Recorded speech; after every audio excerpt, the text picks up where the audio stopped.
Letras es un grupo literario siempre en conflicto, hay polémicas de distinto tipo, pero yo creo que todas esas maneras de entender la poesía se pueden reducir a dos maneras, en cierto modo incompatibles, radicalmente incompatibles. Para los que entienden la poesía de una forma, lo otro no es poesía, es periodismo, es prosa, es banalidad. Para los que la entienden de la otra manera B, la manera contrapuesta, pues es galimatías, irracionalidad, etc. Esas dos maneras de entender la poesía pueden recibir distintos nombres.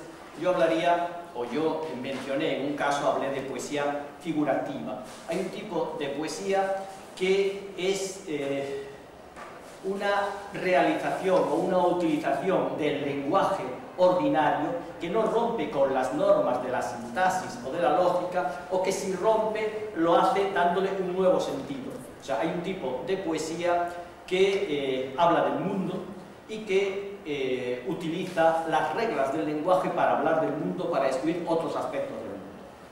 Esa poesía, en buena medida, es la que hemos llamado la poesía tradicional, la poesía que aparece en Grecia, la poesía lírica, la poesía épica, la poesía que llega con pequeños atisbos hasta el siglo XX, hasta la revolución estética que tiene lugar más o menos hace 100 años.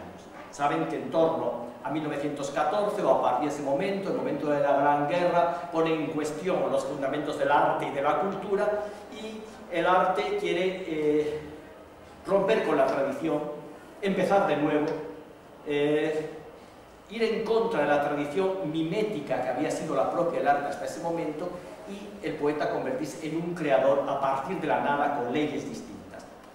Esto aparece, se utiliza en la pintura, en la música, en ciertas artes, y en la poesía que podemos llamar de vanguardia. Una poesía que ya está en contra de las normas del lenguaje ordinario. Una poesía agramatical, una poesía en contra del sentido en distintos niveles.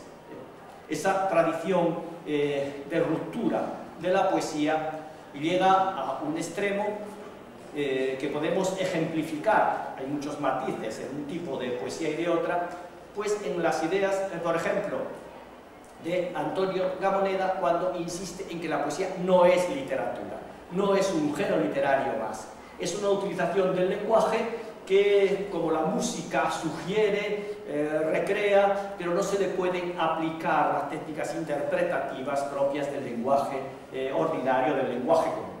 Es algo que tiene que ver pues con los enunciados de la Sibila de Cumas, unos enunciados misteriosos que pueden significar cualquier cosa, que hay que escuchar, que no hay que tratar de entender. Bien, ese tipo de poesía no literatura, ese tipo de poesía irracional, de poesía como un lenguaje propio, que tiene que ver con la música y no con el discurso lógico, no es el caso de Pablo Núñez. Pablo Núñez entra dentro de una tradición de poesía figurativa. Él habla en sus poemas del paso del tiempo, de las lecturas, de los amores, en fin, de cosas en las que se puede sentir identificado el lector común. Sus poemas corren un riesgo, que es cada tipo de poesía tiene sus riesgos, sus aciertos y sus riesgos. El tipo de poesía que hace Pablo Núñez es un tipo de poesía donde importa mucho no la metáfora brillante, sino la inteligencia en la concepción del mundo y la expresión de algo que es, en cierto modo, aparentemente común o cotidiano, pero que él le da otra vuelta y lo ve con matices diferentes. Por lo tanto, la poesía de Pablo Núñez es una poesía que no sorprende, que no seduce externamente. Es una poesía que invita a la reflexión, al sosiego, a leer despacio, y poco a poco vamos viendo esa visión que nos enriquece del mundo. No es una poesía que nos deslumbra como una metáfora inédita o insólita. No pretende, como los vanguardistas, unir palabras que nunca se habían unido antes, ni dejarnos aturdidos o asustados ante esa unión de palabras que no habíamos escuchado en otro momento. Pablo Núñez, y también la propia personalidad del poeta, porque el poeta es un ser, es un es un ser humano como cualquiera de nosotros, que trabaja, etc., pero también es una construcción cultural. O sea, la idea de poeta, lo que es un poeta, cambia con el tiempo y cambia con la concepción de la poesía. La línea vanguardista, el ideal del poeta, el poeta es un ser aparte, es un bohemio, es alguien que reacciona contra la sociedad, en último extremo es un loco. Es decir, Leopoldo María Panero sería el símbolo de lo que mucha gente entiende lo que es un poeta. No es un funcionario, no es una persona como los demás, una persona que llama la atención, que rompe todas las normas, etcétera, etcétera. Pero luego está el otro ejemplo de poeta. Decía, creo que era Lautréamont, que el poeta debe ser más útil que cualquier ciudadano de su tribu. Y la otra concepción del poeta, el poeta es un hombre como los demás, que realiza su trabajo, sus estudios, su ocupación y además escribe poesía. En esta otra línea del poeta, no como un ser misterioso, como un chamán o como un borracho alcohólico, que también es otra imagen del poeta que algunos tienen, pues está la figura del poeta como el hombre común, como el hombre normal, como el hombre que cumple con sus obligaciones.